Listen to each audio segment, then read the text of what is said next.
मन में समा जाओ। आओ पावन आत्मा दिल में आ जाओ। आओ पावन आत्मा मन में समा जाओ। अपने ज्योति मुक्ति लेकर दिल में आ जाओ। अपने ज्योति मुक्ति लेकर दिल में समा जाओ। आओ पावन आत्मा दिल में आ जाओ। आओ पावन आत्मा मन में समा जाओ। পিতা পুত্র ও পবিত্র আত্মার নামে আমেন। সকলকে জয় যিশু। খ্রিস্টতে আমার প্রিয়জনেরা, আপনাদের সকলের জন্য প্রার্থনা করছি। আপনাদের সকলকে প্রভু সুস্থ রাখতে, মঙ্গল করতে, আপনাদের যত মনোবাঞ্ছনা ইচ্ছা আছে সেই সব কিছু প্রভু দ্বারা সাধিত হতে প্রভুর কাছে মিনতি এবং প্রার্থনা করে শুরু করছি। মতি রচিত মঙ্গল সমাচার অধ্যায় 6:34 পদ। তোমরা প্রথমে তার রাজ্য ও ধর্মময়দা অন্বেষণ করো, বাকি সব কিছু তোমাদের দেওয়া হবে। ঈশ্বরকে যদি জীবনে প্রধান স্থান দিয়ে জীবনযাপন করতে শুরু করলে, ঈশ্বরের বাণী বলছেন, ঈশ্বরের কথা সত্য কথা, সেই বাণীর কোনো পরিবর্তন হবে না। প্রভু যিশুই বলেছেন, তাহলে তোমাদের সব কিছু দেওয়া হবে। কিন্তু প্রথমে ঈশ্বরকে স্থান দিতে হবে। পুনরায় প্রিয়জনেরা, আপনারা সকলে সুযোগ পাচ্ছেন ঈশ্বরকে স্থান দিতে। ঈশ্বরের বাণী শ্রবণ, নাহলে ঈশ্বরের কাছে প্রার্থনা করা, নাহলে ঈশ্বরের কাজকর্ম করা, সেই সব কিছু প্রিয়জনেরা ঈশ্বরকে প্রথম স্থান দেওয়ার উপায়। প্রভু যেন সে আশীর্বাদ আপনাদের সকলকে প্রদান করতে প্রার্থনা করছি। আজকে আপনাদের কাছে বিশেষভাবে এইসব উদ্দেশ্যগুলো রাখছি, আপনারা সকলে প্রার্থনা করবেন। আজকে থেকে আমাদের নির্জন ধ্যান কেন্দ্রে, ডিভাইন লাভ নির্জন ধ্যান কেন্দ্রে মামারিয়া মধ্যস্থায় 3 দিনের প্রার্থনা নাহলে সম্মেলন শুরু হচ্ছে। আপনাদের সকলের বিশেষ প্রার্থনা এই উদ্দেশ্যার্থে আমরা কামনা করি। আগামীকাল শুক্রবার এবং শনিবার আমাদের ডিভাইন লাভ নির্জন ধ্যান কেন্দ্রে প্রার্থনা আছে। আপনারা সকলে আমন্ত্রিত। এবং এই সপ্তাহে আপনাদের সকলের জানা আছে, আজকে মাসে এই সপ্তাহ আমাদের মাসে দ্বিতীয় শনিবার আমাদের নির্জন ধ্যান কেন্দ্রে মাসে দ্বিতীয় শনিবারে কি আছে, যারা এখানে এসেছেন নাহলে যারা নতুন করে এই ঈশ্বরের বাণী শুনেন তারা সকলে জানতে কথা বলছি। আমাদের ডিভাইন লাভ নির্জন ধ্যান কেন্দ্রে মাসে দ্বিতীয় শনিবারে রাত্রি জাগরণ নাহলে রাত্রি প্রার্থনা আছে। তাহলে সেই শনিবার পরশু দিন হচ্ছে, আপনারা সকলে আমন্ত্রিত সেই শনিবারে প্রার্থনায় অংশগ্রহণ করতে। এই উদ্দেশ্যটাও আপনাদের কাছে রাখছি। এই রবিবার থেকে আমাদের নির্জন ধ্যান কেন্দ্রে সান্তালি ভাষায় নির্জন ধ্যান শুরু হচ্ছে। যারা সান্তালি ভাষা জানেন তাদের সকলকে আমন্ত্রণ করছি, সুযোগ থাকলে, আপনার ইচ্ছা থাকলে যেন সেই সান্তালি নির্জন ধ্যানে অংশগ্রহণ করতে আসতে। প্রভু যিশুর আশীর্বাদ এই বাণী শ্রবণে আপনাদের সকলের উপর বর্ষিত হতে প্রার্থনা করে মতি রচিত মঙ্গল সমাচার অধ্যায় 9:13 পদ। মতি রচিত মঙ্গল সমাচার অধ্যায় 9:13 পদ। আপনারা গিয়ে এই বচনের অর্থ শিখে নিন। আমি দয়াই চাই, বলিদান নই, কেননা আমি ধার্মিকদের নয়, পাপীদেরই আহ্বান জানাতে এসেছি। প্রভু যিশুর বাণী।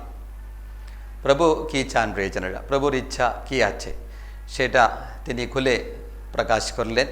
তার মনোভাবটা কীরকম আছে সেটা প্রিয়জনেরা, রোমীদের কাছে ধর্মপত্র অধ্যায় 9:16 পদে ঈশ্বরের ব্যবহারটা কি আছে সেই সম্বন্ধে ঈশ্বরের বাণী বলছেন। এক কথায় ব্যবহারটা মানুষের ইচ্ছা বা প্রচেষ্টার উপর নয়, দয়া দেখান যিনি সেই ঈশ্বরের উপরে নির্ভর করেন। ঈশ্বরের কাছে কেউ এসে প্রিয়জনেরা দয়া, প্রভু আমার প্রতি দয়া করো, প্রভু আমার প্রতি করুণা করো, সেই কথা বললে প্রিয়জনেরা ঈশ্বরের মনটা প্রিয়জনেরা গলে যাবে। নাহলে ঈশ্বরের মনটা সেই রকম আছে, তার জন্য তো প্রভু এই কথা বললেন, হোসেয়া গ্রন্থ অধ্যায় 6 পথের কথাগুলো প্রিয়জনেরা আমরা নতুন নিয়মে এইভাবে দেখতে পারি। হোসেয়া গ্রন্থে প্রিয়জনেরা এই বাণী দেখুন ঈশ্বর বলে রেখেছেন, প্রবক্তার মুখ দিয়ে ঈশ্বর এই কথা বললেন, কারণ আমি প্রীত বলিদানে নয়, কারণ আমি প্রীত বলিদানে নয়, আহুতির চেয়ে ঈশ্বর জ্ঞানে বরং আমি প্রীত। সেই বাণীটা প্রিয়জনেরা ঈশ্বরের প্রভু যিশুর এই পৃথিবীতে আগমনের পরে কীরকম হয়েছে সেই কথা প্রভু স্বয়ং প্রকাশ করলেন। আমি কি চাই, নাহলে ঈশ্বরের মনোভাব কী আছে, তার মনটা প্রিয়জনেরা সবসময় দয়ায় ভরে গিয়েছে প্রিয়জনেরা। তার জন্য কেউ ঈশ্বরের কাছে যদি দয়া চাইলে, তাহলে করুণা চাইলে, ক্ষমা চাইলে, তখনই ঈশ্বর সেই মানুষকে প্রিয়জনেরা তার দয়া দেখাবে। সেটা ঈশ্বরের সেই বিশেষ মনোভাব। একসময় প্রভু যিশু একটা উদাহরণ বললেন, কীরকম আছে প্রিয়জনেরা, আমাদের পার্থিব জীবনে অবস্থাগুলো কীরকম হয়ে যাবে, ঈশ্বরের কাছে ঋণী হয়ে থাকবে। সেই ঋণটা প্রিয়জনেরা কখনো শোধ করার ক্ষমতা মানুষের থাকবে না, ঈশ্বর সেই কথা বলেছেন। মতিরাজিত মঙ্গল সমাচার অধ্যায় 18 দেখুন 23 থেকে পদ প্রিয়জনেরা কীরকম আছে। এজন্য স্বর্গরাজ্যে তেমন এক রাজার সঙ্গে তুলনা করা যায়, যিনি নিজের কর্মচারীদের কাছ থেকে হিসাব নেবেন বলে মনস্থ করলেন। স্বর্গরাজ্যের কথা প্রিয়জনেরা প্রভু বলছেন, তাহলে স্বর্গরাজ্যে প্রিয়জনেরা মানুষকে জোট করা হবে। তারপরে বলছেন তিনি হিসাব করতে বসেছেন। হিসাব মানে কি আছে, আমাদের সকলের হিসাবটা, মানুষের হিসাবটা তিনি করবেন বলছেন এক সময়। যখন দেখুন প্রিয়জনেরা হিসাব করতে যখন ঈশ্বর নালে প্রভু যিশু বসেছেন, তখন একজনকে তার কাছে আনা হলো যার লক্ষ লক্ষ টাকা ঋণ ছিল। তার জন্য আমি বললাম, যত মানুষ এই পৃথিবীতে আছে তারা সকলে ঈশ্বরের কাছে ঋণী আছে, এবং সেই ঋণ শোধ করার মতন ক্ষমতা কোনো মানুষের থাকবে না। তার জন্য দেখুন দেখুন ঈশ্বরের কাছে লক্ষ লক্ষ টাকার ঋণ ছিল, কিন্তু তার সেই ঋণ শোধ করার ক্ষমতা না থাকায় তার প্রভু আদেশ দিলেন তাকে ও তার স্ত্রী পুত্রকে তার সমস্ত সম্পত্তি বিক্রি করে যেন ঋণটা শোধ করিয়ে নেওয়া হয়। তাতে সেই কর্মচারী তার পায়ে লুটিয়ে পড়ে বলল, প্রভু আমার প্রতি ধৈর্য ধরুন, আমি সমস্তই শোধ করব। যখনই প্রিয়জনেরা যাকে তার কাছে আনা হয়েছিল সেই মানুষ প্রভুর কাছে দেখুন আমার প্রতি ধৈর্য ধরুন, পায়ে লুটিয়ে পড়ে সে মানুষ বলছিল আমার প্রতি ধৈর্য ধরুন, আমি সমস্তই শোধ করব। তখনই সেই কর্মচারী প্রভু দেখুন দয়ায় বিগলিত হয়ে, তার জন্য আমি বললাম প্রিয়জনেরা দয়া সেই শব্দ এবং সেই শব্দের অর্থ আরও যেন বুঝতে মানুষ চেষ্টা করতে। ঈশ্বরের কাছে প্রিয়জনেরা আমাদের ব্যবহারটা কীরকম থাকতে হবে। ঈশ্বরের কাছে যদি গেলে প্রিয়জনেরা ঈশ্বর কি করবেন মানুষের উপর তার ব্যবহারটা কীরকম থাকবে সেই সম্বন্ধে প্রিয়জনেরা এই বাণী বলা হচ্ছে। মতিরাজিত মঙ্গল সমাচার অধ্যায় 14 প্রিয়জনেরা দেখুন অধ্যায় 14 13 থেকে পদ দেখুন। যখনের মৃত্যু হয়েছে তার জন্য যিশু একটু সরে যাচ্ছেন। তা শুনে যিশু নৌকায় করে সেখান থেকে এক নির্জন স্থানে চলে গেলেন, যেখানে একাকী হয়ে থাকতে পারেন। তার আত্মীয় এবং তার ঘনিষ্ঠ বন্ধু দিকাগুরু যখন শিরচ্ছেদ করা হয়েছে, এখন প্রিয়জনেরা সেই মুহূর্তে আছে। যিশু কী করছেন প্রিয়জনেরা, স্বাভাবিক মানুষ হিসাবে প্রিয়জনেরা মনটা ভেঙে যাবে। যখন প্রিয়জনেরা এত সুন্দরভাবে ঈশ্বরে কাজ করছিল, এখন হঠাৎ তার কাজকর্ম বন্ধ হয়েছে।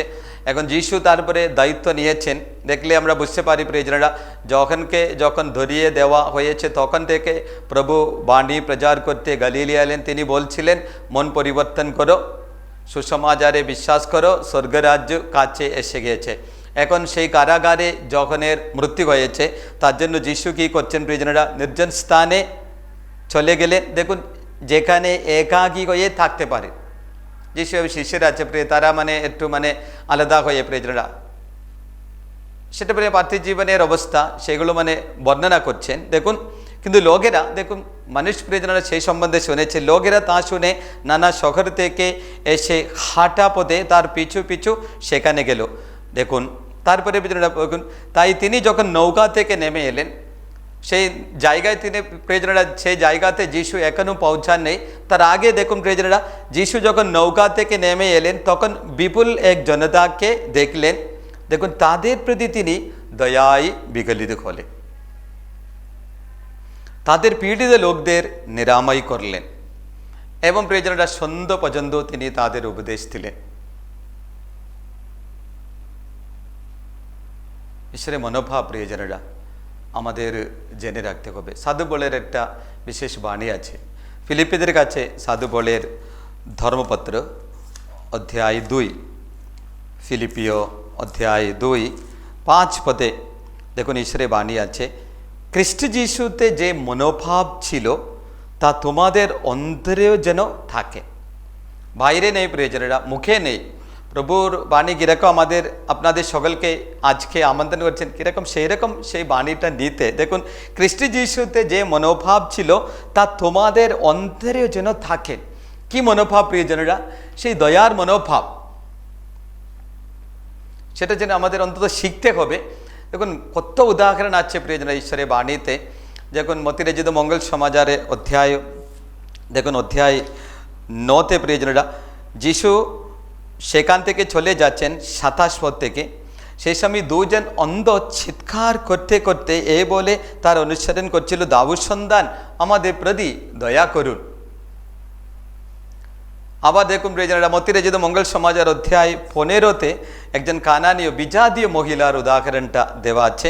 সেই জায়গা ছেড়ে 21 পদ থেকে, সেই জায়গা ছেড়ে যিশু তুরস ও সিদোন প্রদেশের দিকে চলে গেলেন। আর হঠাৎ ওই অঞ্চলের একজন কানানীয় স্ত্রী লোক এসে চিৎকার করতে বলে, প্রভু দাউদ সন্তান আমার প্রতি দয়া করুন। কেন প্রভু প্রথমে কি বলছিলেন, যেটা সেই বাণী দিয়ে আমি শুরু করলাম, আমি দয়াই চাই। এখন বর্তমানে কোন প্রার্থনাটা প্রিয়জনেরা আমাদের মুখে প্রায় আছে প্রিয়জনেরা?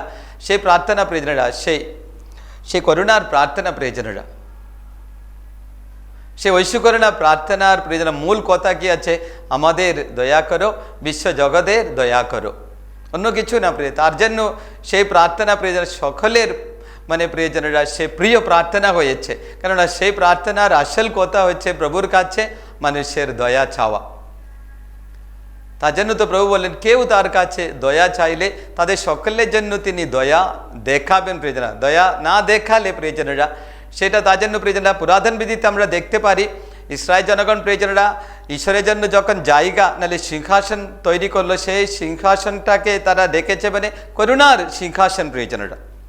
সে করুণার সিংহাসনে তিনি নেমে আসতো কিসের জন্য প্রিয়জনেরা? মানুষকে বিচার করতে নেই, তাদের প্রিয়জনেরা কাউকে দণ্ডিত করতে নেই, বরং প্রিয়জনেরা দেখুন যখন রচিত মঙ্গল সমাচারে সেই বাণী আমরা দেখতে পারি। যখন রচিত মঙ্গল সমাচার অধ্যায় 3 দেখুন 17 পদে ঈশ্বর তার একমাত্র পুত্রকে কিসের জন্য পাঠিয়েছেন সেই সম্বন্ধে ঈশ্বরের বাণী বলছেন, কেননা ঈশ্বর জগৎকে বিচার করার জন্য তার পুত্রকে জগতে প্রেরণ করেনি, কিন্তু এজন্য জগৎ যেন তার দ্বারা পরিত্রাণ পেতে পারে।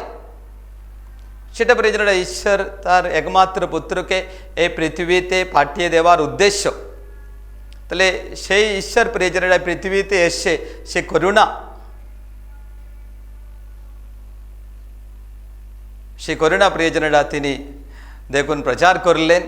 সেই করুণা পৃথিবীতে প্রিয়জন ছড়িয়ে দিলেন, যেন সব জায়গায় যেন করুণা যেন ছড়িয়ে পড়তে প্রিয়জন, সকল মানুষ যেন ঈশ্বরের সেই মনোভাবটা জানতে নলে বুঝতে। এখনো প্রিয়জনেরা মানুষ ঈশ্বরের কাছে যেতে পারছে না, তাদের মনটা কীরকম হয়েছে, ঈশ্বরের কাছে গেলে ঈশ্বর কেমন ব্যবহার করবে সেই নিয়ে প্রিয়জনেরা মানুষের একটা কি আছে, দ্বিধা আছে, দ্বন্দ্ব আছে, কেমন ঈশ্বর প্রভু আমাকে দেখবেন। কত উদাহরণ আছে প্রিয়জনেরা আমাদের সকলের প্রতি তার করুণা, অজস্র করুণা প্রিয়জনেরা। আজকে প্রিয়জনেরা আপনাদের সকলকে আমি আমন্ত্রণ করছি সেই করুণার সিংহাসনে, সেই করুণার কাছে চলে আসতে। প্রভু আমাদের জন্য কত করুণা প্রকাশ করেছেন প্রিয়জনেরা, আমাদের প্রতি তার করুণা প্রিয়জনেরা দেখুন সীমানার বাইরে আছে।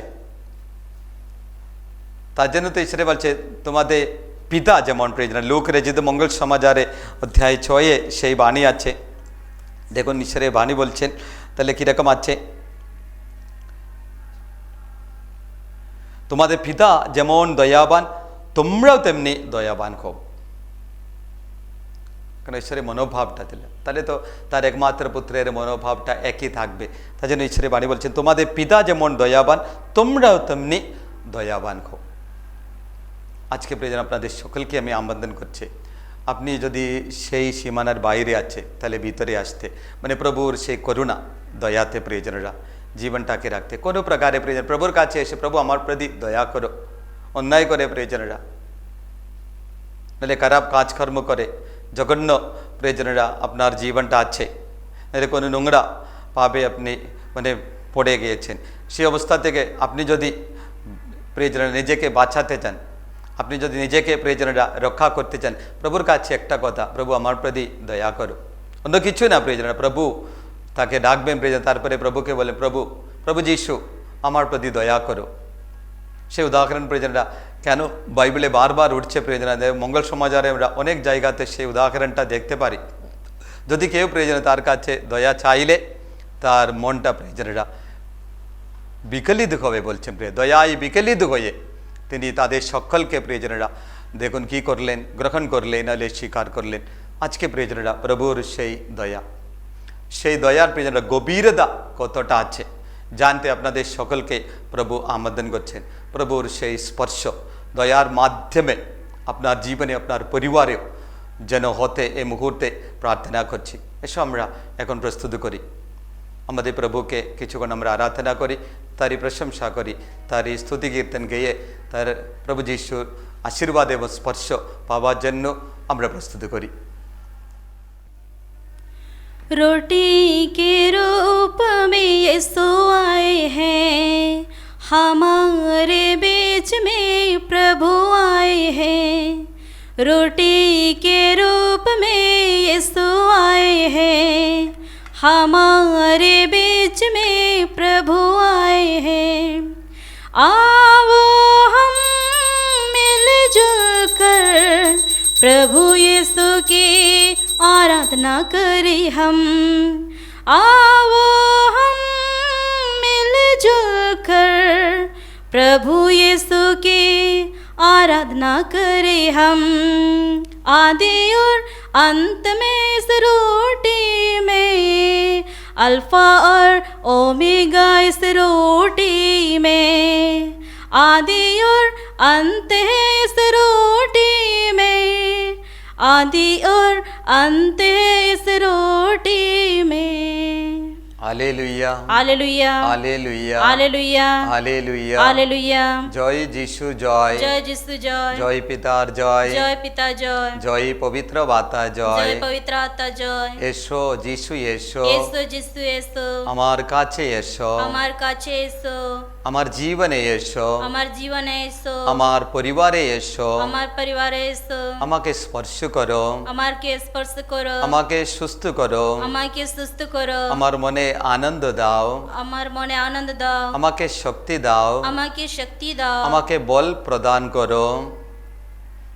আমি তোমাকে আরাধনা করি, আমি তোমাকে আরাধনা করি, আমি তোমায় প্রশংসা করি, আমি তোমায় প্রশংসা করি, আমি তোমায় স্তুতি করি। আমি তোমায় স্তুতি করি। Hallelujah, hallelujah, hallelujah, hallelujah, hallelujah, hallelujah, hallelujah, hallelujah, hallelujah, hallelujah, hallelujah, hallelujah, hallelujah. জয় যিশু জয়, জয় যিশু জয়, জয় যিশু জয়, জয় পিতার জয়, জয় পিতার জয়, জয় পিতার জয়, জয় পবিত্র বাতা জয়, জয় পবিত্র বাতা জয়। Hallelujah, hallelujah, hallelujah. আমরা তোমায় আরাধনা করি, স্তুতি করি, তোমাকে ধন্যবাদ জানাই। Hallelujah, hallelujah, hallelujah, hallelujah, hallelujah, hallelujah, hallelujah, hallelujah, hallelujah, hallelujah, hallelujah. প্রস্তুতি আমার প্রিয়জনেরা, মত্তি রচিত মঙ্গল সমাচার অধ্যায় 8 17 পদ। মত্তি রচিত মঙ্গল সমাচার অধ্যায় 8 17 পদ। যিশু আমাদের অসুস্থতা তুলে বহন করলেন, বরণ করে নিলেন আমাদের রোগ ব্যাধি। যিশু কী করেন? আমাদের যত অসুস্থতা আছে তিনি তুলে বহন করলেন। পাপের অসুস্থতা, রোগের অসুস্থতা, নাহলে কষ্টের কোনো অসুস্থতা, নাহলে দুঃখের অসুস্থতা, যত রকম অসুস্থতা আছে তিনি সব কিছু বহন করেন। কেন? যিশু সম্বন্ধে এই কথা দীক্ষাগুরু যখন বললেন, যখন রচিত মঙ্গল সমাজের অধ্যায় 1 27 পদ, যিশু যখন তার দিকে আসছেন, যিশু দিকে তাকিয়ে যখন এই কথা প্রকাশ করলেন, দেখো, ওই দেখো ঈশ্বরের মেষশাবক যিনি জগতের পাপ খরণ করেন। যিশুর ক্ষমতা আছে প্রিয়জনেরা আমাদের সব কিছু হরণ করতে, নাহলে বহন করতে প্রিয়জনেরা। আমাদের কত ক্ষমতা আছে প্রিয়জনেরা? 100 কিলো নাহলে 150 কিলো বহন করার ক্ষমতা আছে। যিশুর মানে কি আছে? এই জগতের পাপ এবং পাপের ভার প্রিয়জনেরা, তিনি যখন ক্রুশ বহন করলেন প্রিয়জনেরা, ক্রুশ মৃত্যু বরণ করলেন, সেই সময় তিনি সব কিছু বহন করলেন। তার জন্য তো প্রবক্তা ইসাইয়া যিশু সম্বন্ধে এই কথাগুলো আগে বলে রেখেছেন। তারই কথা শুনে আমরা নিরাময় হলাম। বিশ্বাস করবেন প্রিয়জনেরা, আপনার কোনো অস্বস্তি, অমঙ্গল আছে, কষ্ট পাচ্ছে, নাহলে দুঃখ পাচ্ছে, সেই সব কিছু তার কথের মধ্যে দিয়ে দিতে প্রিয়জনেরা, তার কথে দ্বারা আমরা নিরাময় হলাম। যিশু যন্ত্রণা ভোগের মাধ্যমে প্রিয়জনেরা আমরা সুস্থতা লাভ করলাম। আজকে চলে আসুন প্রিয়জনেরা, যিশুর সেই যন্ত্রণাতে বিশ্বাস রেখে, তার শরীরে যত ক্ষত আছে সেই ক্ষতগুলিতে বিশ্বাস রেখে আপনার জীবনটা সেই ক্ষতের মধ্যে লুকিয়ে রাখতে আপনি সুস্থ হয়ে থাকবেন। কেননা ঈশ্বরের বাণী বলছেন, বরণ করে নিলেন আমাদের রোগ ব্যাধি। যারা রোগ ব্যাধিতে আছে, যারা প্রিয়জনেরা বিভিন্ন রকম রোগে ভুগছেন, হলে কষ্ট পাচ্ছেন, কোনো কঠিন রোগে আছে প্রিয়জনেরা, সংক্রামক রোগে আছে, সেই সব রোগ নিয়ে প্রিয়জনেরা, নাহলে কোনো সমস্যা আছে, সেই সব কিছু প্রিয়জনেরা যিশুর প্রিয়জনেরা সেই কথে সমর্পণ করবেন প্রিয়জনেরা, এবং বিশ্বাস করবেন প্রভু যিশু আমার জীবনে যা কিছু আমার প্রয়োজন নেই সেই সব কিছু বহন করেছেন। এই আরাধনার সময় প্রিয়জনেরা, প্রভু আপনাদের যা কিছু আপনার প্রয়োজন নেই, যা কিছু আপনার জীবন থেকে আপনি বাতিল করতে চান, সেই সব কিছু প্রিয়জনেরা আমাদের জীবন থেকে নিতে, নাহলে আপনার জীবন থেকে নিতে প্রভু এসেছেন। প্রভু চরণে সমর্পণ করবেন, নাহলে প্রভুর কাছে কথা বললে প্রিয়জনেরা আপনি বুঝতে পারবেন, নাহলে প্রিয়জন আপনার শরীরে মনে সে প্রভু স্পর্শ এই মুহূর্তে আপনি পেয়ে যাবেন। প্রভুর দিব্য স্পর্শ প্রিয়জনেরা এই আরাধনার মাধ্যমে প্রভু আপনাকে এই মুহূর্তে আশীর্বাদ করছে। তার আশীর্বাদ এবং স্পর্শের মাধ্যমে তার কথের মধ্যে আপনার জীবনটাকে আপনি এই মুহূর্তে রেখে প্রার্থনা করবেন, প্রভুর আশীর্বাদ গ্রহণ করবেন।